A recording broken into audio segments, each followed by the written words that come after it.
یہ بالکل آپ نے صحیح کہا کہ یہ جو خبر شروع میں اب ہمارے پاس آئی جب ہے وہ اگر یہی تھوڑا بہت کہ قرضہ ہے یا بہت زیادہ ہے یا بزنس ان کا بیٹھ گیا تھا یا قرض دار انہیں تنگ کر رہے تھے، تو میرا سوال ہے کہ کیا اس کا حل یہ تھا؟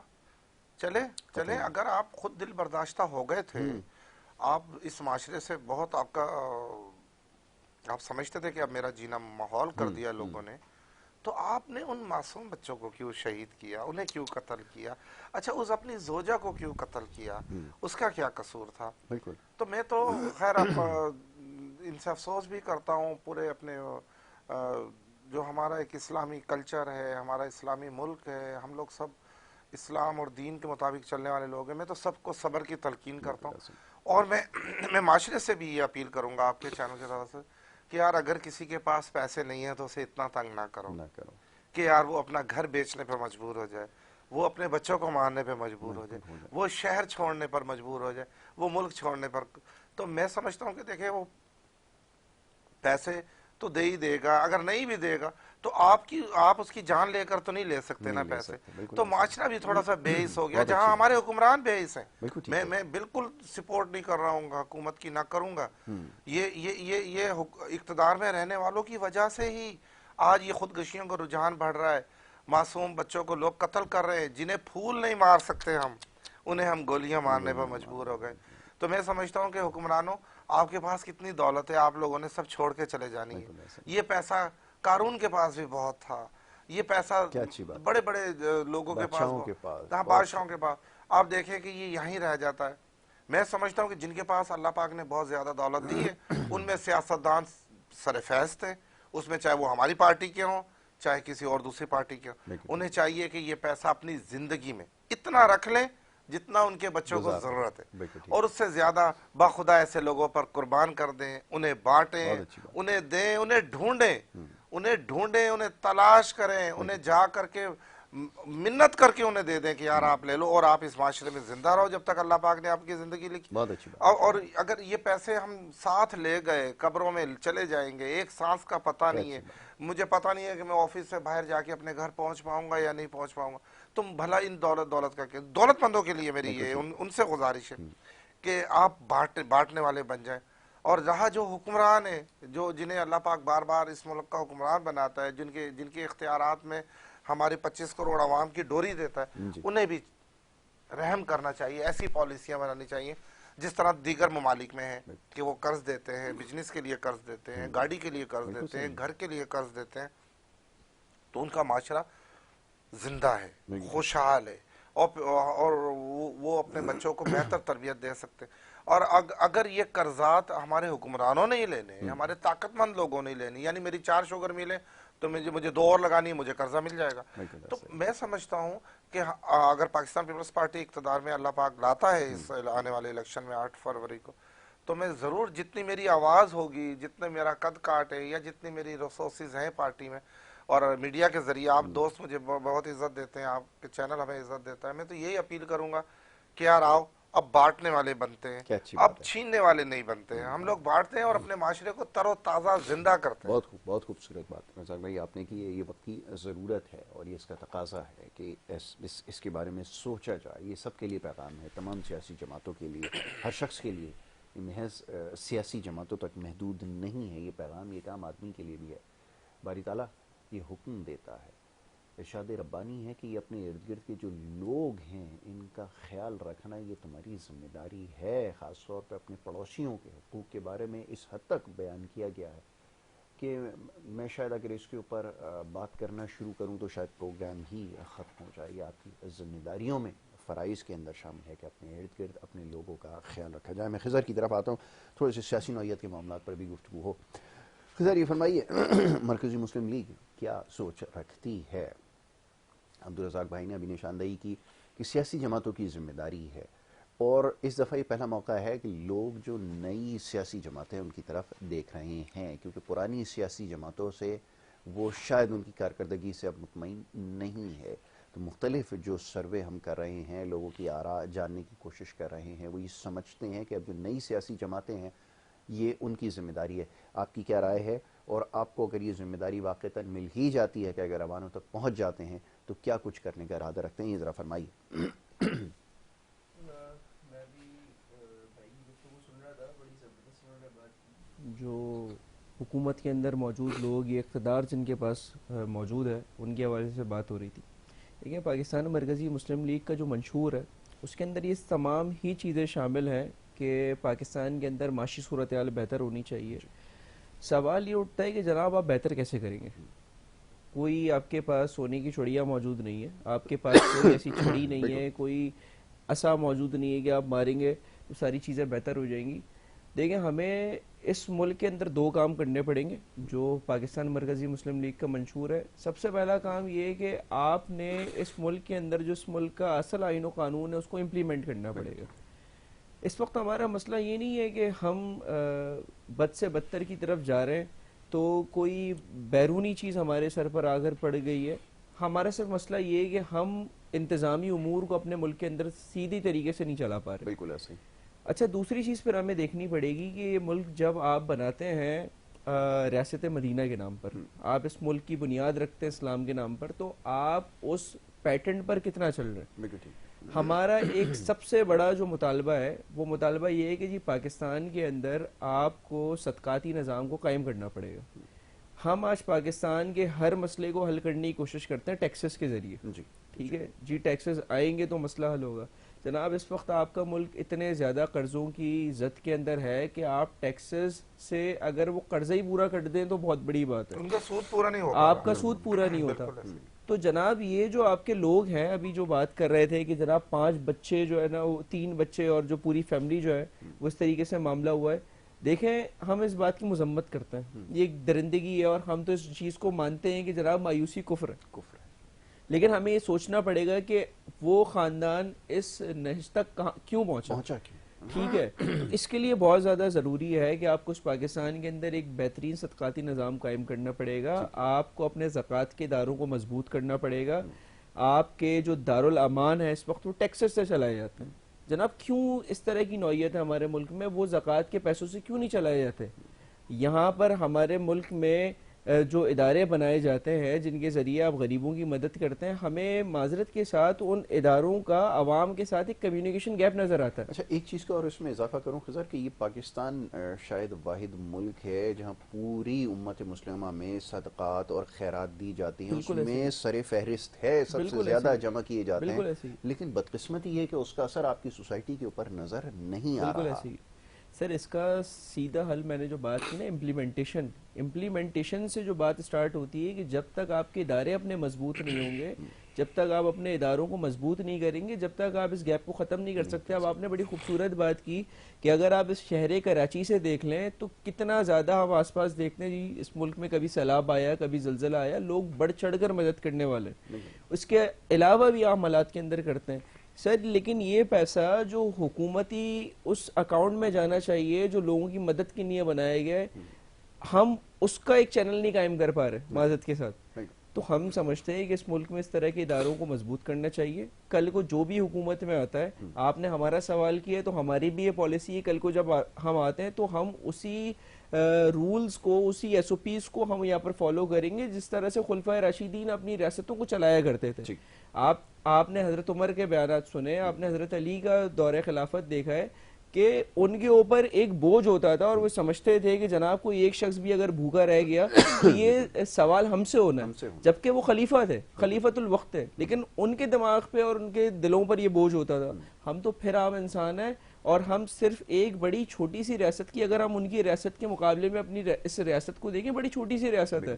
تو انشاءاللہ کل کو کوئی بھی شخص اگر اس پاکستان کی باغ ڈور کو سنبھالے، پاکستان مرکزی مسلم لیگ بھی اس کی طرف ہو، تو جناب ہم سمجھتے ہیں کہ ان چیزوں کو بہتر کرنا چاہیے، بہتر کرنے کی ضرورت ہے اور یہی ان کی ترجیحات میں شامل ہے. رزاق بھائی، اب یہ جو معاشی پالیسیاں ہیں، اب بڑی عجیب بات ہے، میں جلسوں کے اندر جس قسم کے بیانات سن رہا ہوں، سوچنے پہ مجبور ہوں کہ یہ کیسے اور کیوں کر ممکن ہے کہ ہم کسی کو 300 یونٹ فری دے رہے ہیں، کسی کو کارڈ کے ذریعے بیل آؤٹ کرنے کی کوشش کر رہے ہیں.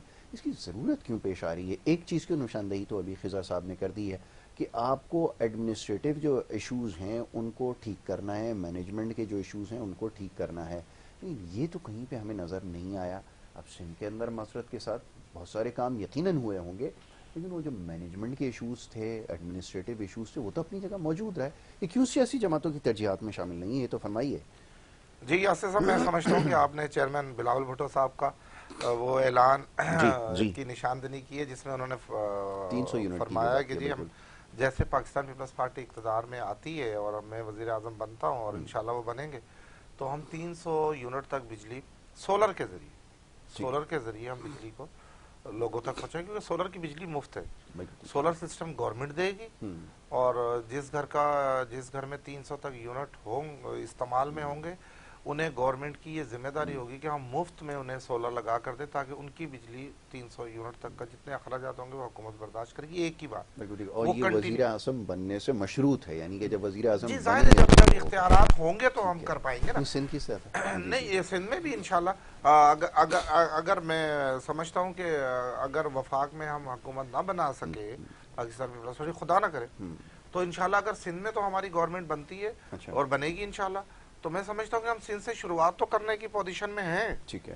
ہاں، آپ دیکھیں کہ ہم نے 20 لاکھ لوگوں کو گھر دینے کا جو اعلان کیا تھا چیئرمین بلاول بھٹو صاحب نے، اس پر عمل درآمد ہو رہا ہے بڑی تیزی سے.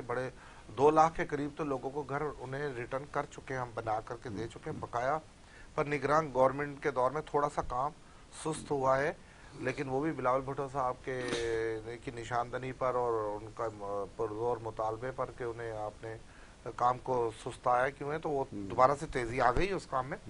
20 لاکھ گھروں کا جو ہم نے وعدہ کیا تھا اسے وہ 30 لاکھ پر لے آئے ہیں چیئرمین صاحب.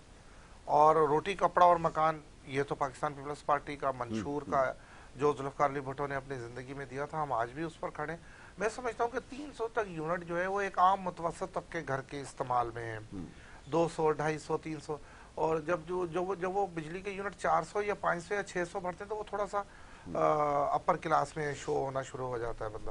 تو 300 یونٹ بجلی ہم دینے کی بالکل کوشش بھی کریں گے اور بالکل دیں گے، اور سولر کے ذریعے دیں گے. اور سولر جو ہے وہ ایک ہی بار ایک گھر پر لگے گا، تو وہ اپنی بجلی ان کی خود پیدا ہوگی. یعنی کہ اس کا طریقہ کار وضع کر دیں گے آگے چل کے، ابھی تک تو اس کی نشاندہی نہیں ہوئی ہے. پوری دنیا سولر پر جا رہی ہے. اب پیٹرول اور ڈیزل سے ہم بجلی بنانے کی پوزیشن میں نہیں، ہم موٹر سائیکلوں میں تیل ڈالنے کی پوزیشن میں نہیں ہے، گاڑیوں میں تیل ڈالنے کی.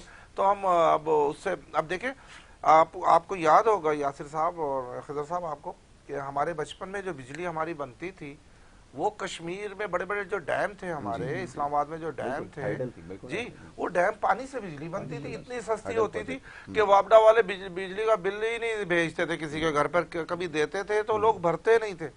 مجھے پتا ہے، میری زندگی کا ایک بہت بڑا عرصہ مجھے یاد ہے جس میں ہمارے گھروں میں بل 200 150 آتا ہوگا میرا خیال، اس سے بھی کم. ایک نام کا بل ہوتا تھا وہ، یعنی بجلی 24 گھنٹے ہوتی تھی اور فری ہوتی تھی، سمجھو فری ہوتی تھی. 20 سال ہمارے لوگوں نے بجلی کے بل نہیں بھرے. اب بجلی کے بل تو ہمیں مشرف صاحب کے دور میں شروع ہوئے ہیں کہ یار یہ بھی کچھ دینے کی چیز ہے اور دینے بھی چاہیے. اس کی کاسٹ اس لیے بڑھ گئی ہے، ایک تو ہمارا ملک قرضوں میں جکڑا ہوا ہے، دوسری طرف جو ہے بجلی پانی کے بجائے جو پانی ہمارے فری میں ہماری بجلی بنتی تھی، اب وہ ڈیزل، پیٹرول اور دیگر چیزوں سے وہ بجلی بنائی جا رہی ہے، تو ظاہر ہے اس کی کاسٹ بہت ہے. اس کی بڑی تلخ وہ ایک ہے، سندھ کے اندر سے اس کی وہ ہوئی تھی جام شورو صاحب، اور وہ ایک بجلی کا جو پلانٹ تھا یہاں پر وہ لے کر آئے اور بینظیر بھٹو صاحبہ کے دور میں، اور پھر اس کے ذریعے پھر آپ نے فوسل فیول کے ذریعے وہ بنانا شروع کی. چلیں وہ ایک ہے تاریخ، لیکن اب یہ کہ اگر اس کے اوپر آپ جو ہے وہ کام کرنے کا سوچ رہے ہیں تو یقیناً یہ بڑی اچھی بات ہے کہ سولر کے ذریعے اور ہائیڈل پروجیکٹ جو ہے آپ دیکھیں صاحب، سندھ تو مالا مال ہے. سندھ سے جو کوئلے سے بجلی بنائی جا رہی ہے یہ کسی اور پارٹی نے، سیاستدان نے نہیں، یہ محترم بینظیر بھٹو صاحبہ نے تھر کوئلے سے جو ہماری بجلی کا پلانٹ بنوانے کا جو انہوں نے کام شروع کیا تھا وہ آج شروع ہو چکا. ہم فیصل آباد کو بجلی دے رہے ہیں، سندھ فیصل آباد کو گیس دے رہا ہے. جو انڈسٹریز ایریے ہیں پنجاب کے ان کو کراچی سے تھرپارکر سے بجلی جا رہی ہے. تو اب کیونکہ بجلی پر وفاق کا کنٹرول ہوتا ہے، فیڈرل گورنمنٹ کا کنٹرول ہوتا ہے، تو ظاہر ہے وہ جو فیڈرل جو بناتا ہے پالیسیاں اس پر عمل درآمد صوبوں کو کرنا پڑتا ہے. اس وجہ سے پاکستان پیپلز پارٹی کو یہاں پر خاموش ہونا پڑتا ہے کہ ہم، کیونکہ وفاق کے تو ہم سب سے بڑی جماعت پاکستان پیپلز پارٹی ہے وفاق کو ایکسیپٹ کرنے والی، تو ہم نہیں چاہتے کہ کہیں ہماری طرف سے کوئی آواز اٹھے کسی صوبے یا وفاق کے خلاف تو وہ اس کو پھر کوئی اور جماعتیں جو ہائی چیک کر لیں اور کہیں اور کسی اور طرف بات چلے جائے. اس لیے ہم بلاول بھٹو صاحب اور پاکستان پیپلز پارٹی پاکستان کی عوام سے بھی یہ گزارش کر رہی ہے کنٹینیو کہ 8 فروری کو آپ پاکستان پیپلز پارٹی کو ووٹ کی طاقت سے جتوائیں اور انشاءاللہ ثم انشاءاللہ پاکستان پیپلز پارٹی غریبوں کی ہمدرد پارٹی ہے. ہم نے جس طرح ہیلتھ پر کام کیا, بجلی, دیکھیں اس ملک کا مین مسئلہ مہنگائی ہے, بے روزگاری ہے اور بجلی ہے. بجلی ایک چھوٹا مسئلہ نہیں ہے, بہت بڑا مسئلہ. اب تو مسئلہ ہی بجلی کا ہے. آپ عام گھر کا جو بالکل میں سمجھتا ہوں جن کے گھروں پر ایئر کنڈیشن نہیں ہے, جو بیچارے کبھی نہ لگا سکتے ہیں نہ لگاتے ہیں, ان کے گھروں کا 20-25 ہزار روپے بل آ رہا ہے, تو مجھے بتائیں بقایا وہ اپنے بچوں کو کیسے. تو سب سے زیادہ فوکس ایک چھوٹی سی بریک کے لیے کہا جا رہا ہے, ایک چھوٹی سی بریک یہاں پر لینی ہے اور بریک کے بعد جب واپس آئیں گے تو گفتگو جاری رکھیں گے. آپ دیکھتے رہیں ہمارا پروگرام.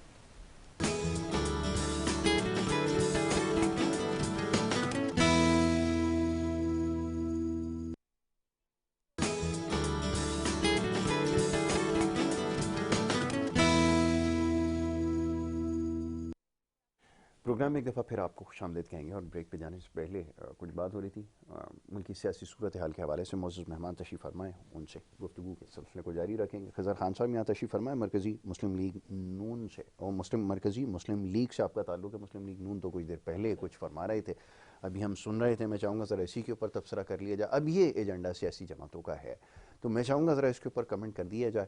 اور جیسے ابھی عبدالرزاق بھائی نے اس چیز کی نشاندہی کی ہے کہ بجلی مفت دی جائے گی, اس کا ایک طریقہ کار ہے یقیناً, تو یہ سارا ہے اب جو عوام کو دینے کے لیے. آپ کیا آفر کر رہے ہیں عوام کو, یہ فرمائیے.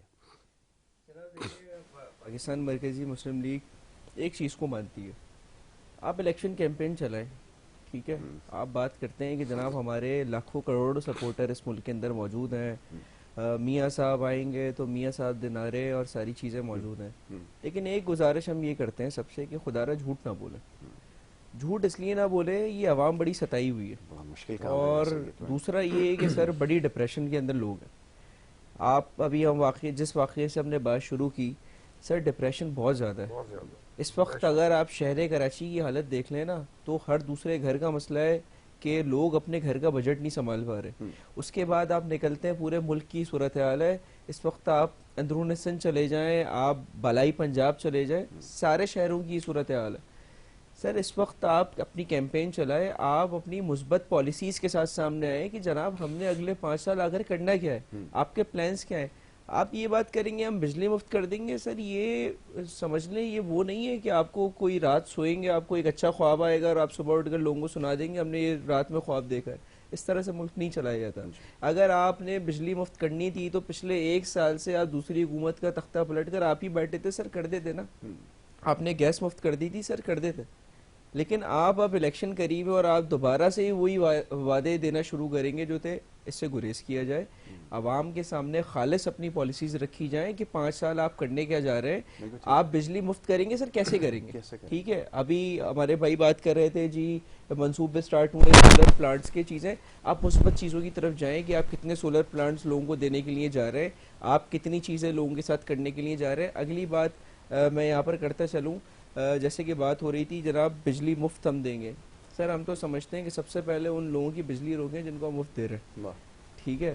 ہم نے جو بات کی نا ایڈمنسٹریٹو چیزوں کو اگر آپ سیدھا کریں گے تو سر ہمارا ملک اس وقت ٹریلینز آف ڈالرز کے قرضے کے اندر, ٹھیک ہے. آپ کوئی دنیا کے مجھے ایسے ملک کی مثال دیں جس کے اوپر اتنا قرضہ ہو اور اس کے باوجود ہم اپنے من پسند لوگوں کو سرکاری املاک سے اور چیزوں سے نواز رہے ہوں, ٹھیک ہے. اور اس میں اکثر وہ لوگ ہیں جو ان اداروں کے اندر موجود ہی نہیں ہیں. مجھے بڑا کمال ہے, ایسے پرکس اور پریولیجز یہاں دیے جاتے ہیں ایسے ایسے لوگوں کو, سرکاری اداروں میں کام کرنے والے لوگوں کو, جس کے بارے میں دنیا میں تصور نہیں کیا جا سکتا کہ ان کو دیے جا رہے ہیں. وہ گاڑیاں یہ استعمال کر رہے ہیں کہ دنیا میں سرکاری آفیسر 20-20 22-22 گریڈ 21 گریڈ کے لوگ, کہ دنیا میں امیر ترین لوگ اس کو خریدتے وقت 100 دفعہ سوچیں گے وہ یہاں پر مفت میں انجوائے کر رہے ہیں. یہ آپ نے ملک کا حال کیا سر. بالکل ایسا ہی. آپ دیکھیں نا, ایک آپ اگر نچلے لیول کے سرکاری امپلائی کو اگر آپ 500 یونٹ 600 یونٹ اگر آپ فری دے رہے ہیں اور اس کے بعد آپ لگا لیں کہ ایسے کتنے امپلائیز موجود ہیں, تو سر آپ کے سامنے خود تھوڑا سا اسٹیمیشن ہو جائے گی کہ آپ کیا کر رہے ہیں ملک کے ساتھ. بالکل ٹھیک. اگر آپ 600 700 لیٹر پیٹرول اگر لوگوں کو مفت دے رہے ہیں, آپ کے سامنے اسٹیمیشن آ جائے گی کیا کر رہے ہیں. ہم بار بار ایک ہی بات کرتے ہیں, اپنے ایڈمنسٹریٹو رول کو تھوڑا سا بہتر کرنے کی ضرورت ہے. ہم نے جو کچھ مخصوص لوگوں کو خوش کرنا شروع کر دیا ہے نا, جس دن ہم تھوڑا سا ان کو ایک سائڈ پہ کریں گے اور باقی اس ملک کی 22 کروڑ عوام کے بارے میں سوچیں گے, یہ ملک نے سدھر جانا ہے انشاءاللہ. تو یہی ہمارا موقف ہے. یہ رزاق بھائی, یہ جیسا بھی خضر نے کہا, بڑی اچھی بات کی ہے کہ آپ لوگوں کو مفت نہ دیں, جن کو مفت دے رہے ہیں ان سے واپس لے لیں, بس خدا را یہی ہو جائے گا تو میرے خیال میں یہی اس ملک کی تقدیر بدل دے گا. ذرا فرمائیے. جی بالکل, خضر صاحب نے بالکل درست فرمایا کہ جو بے تحاشا مراد دی ہوئی ہیں بیوروکریسی کو اور ججز کو آپ دیکھ لیں, وقت اور ہمارے بیوروکریسی کو دیکھ لیں کہ ان کے گھروں میں کتنے اے سی ہیں. 600-700 یونٹ تو میں سمجھتا خضر صاحب نے بہت کم بتائے. یہاں تو 1800, 2000, 2200, 2400 یونٹ تک فری دیے جا رہے ہیں. اب جیسے جیسے وہ اپ گریڈ ہو رہے ہیں, کوئی 20 میں, کوئی 21 میں, کوئی 22 میں, شاید 22 پہ اینڈ ہو جاتا ہے, ورنہ یہ تو 100 تک جانے کے موڈ میں تھے. تو اب بات تو یہ بالکل درست ہے ان کا کہنا کہ جہاں ہم بجلی عام اور متوسط طبقے کو فری میں دینے کے لیے کوششیں کر رہے ہیں, وہ وہاں جو کھاتے پیتے لوگ ہیں جنہوں نے اس ملک کو دمک کی طرح چاٹ لیا ہے, جنہیں نہ اپنی بیویوں کا حساب کتاب ہے کتنی ہے, نہ ان کو اپنی کوٹھیوں کا پتہ ہے کتنی ہے, نہ ان کو اپنے پلاٹوں کا پتہ ہے کتنے ہیں, تو ان سے تو واپس لینا میرا خیال ہے. میں تو بلاول بھٹو صاحب سے گزارش کروں گا کہ سر اس پہ نظر ثانی کرنے کی ضرورت ہے. یہ خضر صاحب کا مطالبہ بالکل درست ہے کہ یہ جو بے تحاشا مراد ہے, میں یہ نہیں مراد دینے کے میں خلاف نہیں ہوں, جس کا جو حق بنتا ہے, جو ہماری پالیسیاں ہیں, جو قانون میں موجود ہے, جو آئین نے لکھا ہے, اس پہ نظر ثانی کی ضرورت ہے. کیونکہ اب ہم اس پوزیشن میں نہیں ہیں, ہم اتنے تکڑے نہیں ہیں کہ جی ان کے 20 لاکھ روپے تنخواہ بھی دیں, 15 گاڑیاں بھی دیں, 10 ڈرائیور بھی دیں, اور پھر اس کے ساتھ ساتھ 500-700 ہزار لیٹر پیٹرول بھی دیں. تو مجھے بتائیں پھر ہم عام لوگوں کو کیا دینے کی پوزیشن میں ہیں؟ تو یہ بالکل یہ اس پر نظر ثانی کی ضرورت ہے. ساری سیاسی جماعتوں کو سوچنا چاہیے کہ یا تو ہمیں 25 کروڑ عوام کی فکر کر لینی چاہیے, یا پھر یہ جو 25,000 لوگ ہیں ان کی فکر کر لینی چاہیے. تو کیونکہ فکر تو ہمیں 25 کروڑ عوام کی کرنی ہے, آنے والی نسلوں کی کرنی ہے, اور ملک کی جو ایک تماشا بنا. اب میں کل یاسر صاحب, ایک انڈیا کا لائیو چینل ہے, وہ فیس بک پہ شاید وہ میرے ساتھ ہیں, تو وہاں کی سبزی منڈی میں ایک سکھ نوجوان ریٹ چیک کر رہا تھا لائیو. تو 20 روپے کلو اس نے کہا آلو ہے, 23 روپے کلو اس نے کہا پیاز ہے انڈیا میں, اور 20 روپے کلو گاجر. وہ عام منڈی میں تھا تو وہ پوچھ رہا تھا جی پیاز کیا حساب ہے, اور یہ تو میں سمجھتا ہوں 20 روپے کلو پیاز انڈیا میں ہے, 250 روپے کلو پیاز پاکستان میں. آخر ہمارا قصور کیا, ہم آئے تو وہیں سے تھے نا یار, یا تو ہمیں وہیں بھیج دو بھائی اگر آپ کو اچھے نہیں لگتے. تو پھر ایسا کیا ہے, یہ کیا ہے؟ تو کہاں تک یہ عوام برداشت کرے گی؟ ہمارے اسکولوں کا حال, ہمارے کالجز, ہمارے بچوں کو ہم پڑھا نہیں پا رہے اچھے اسکولوں میں, اچھا لباس نہیں, اچھی خوراک نہیں ہے. تو میں سمجھتا ہوں ایک مہنگائی کا بھی اس میں بہت بڑا عمل دخل ہے. اگر ان کی قیمتیں مناسب ہوں, ادارے کام کریں, مارکیٹ کمیٹیاں میدان میں ہیں, چیک اینڈ بیلنس کا نظام ہو, ریٹ چیک کیے جائیں, اور گورنمنٹ جسے گورنمنٹ کہا جاتا ہے وہ اپنی ریٹ قائم رکھیں, اپنی مارکیٹ کمیٹیوں میں جائیں, چیزوں کو ریٹ گورنمنٹ دے. اس کے بعد اگر کوئی اس کی خلاف ورزی کرتا ہے تو سزا اور جزا ہونی چاہیے. تو میں سمجھتا ہوں کہ ٹھیک ہونا کوئی مسئلہ نہیں ہے, بس ہمارے وہ لوگ ٹھیک ہو جائیں, وہ طاقت مند لوگ ٹھیک ہو جائیں جنہوں نے نیچے ٹھیک کرنا ہے. جب ٹھیک نہیں ہوں گے تو پھر نیچے کیسے معاملہ ٹھیک ہوں گے. اب یہ بتائیے کہ ان چیزوں کی نشاندہی تو کی جاتی ہے, تاہم حکومت میں آنے کے بعد یکسر اس کو نظر انداز کیا جاتا ہے. مجھے یاد ہے مختلف قسم کے نعرے استعمال کیے جاتے رہے ماضی میں بھی, اور یہ بھی کہا جاتا تھا کہ کشکول توڑ دیا جائے گا. آپ نے سنا ہوگا, بڑا ہی خوبصورت جملہ ہے, کشکول توڑ دیا جائے گا. لوگ بے پناہ لوگ جو ہے وہ ووٹ دیا کرتے تھے, اور یہ ساری جو ہے وہ سپورٹ ملا کرتی تھی, لیکن جیسے ہی اقتدار میں آتے تھے کہتے تھے اس کے بغیر تو گزارا نہیں ہے, یہ ہماری مجبوری ہے. کشکول کا سائز بڑھتا جا رہا ہے, ایسے ہی وہ اتنے سال ہوتا ہے شاید, اب تو وہ ہاتھ ہمارے ختم ہو گئے, اور جو شخص کہتا ہے اس کو توڑنا ہے وہ دگنا کر دیتا.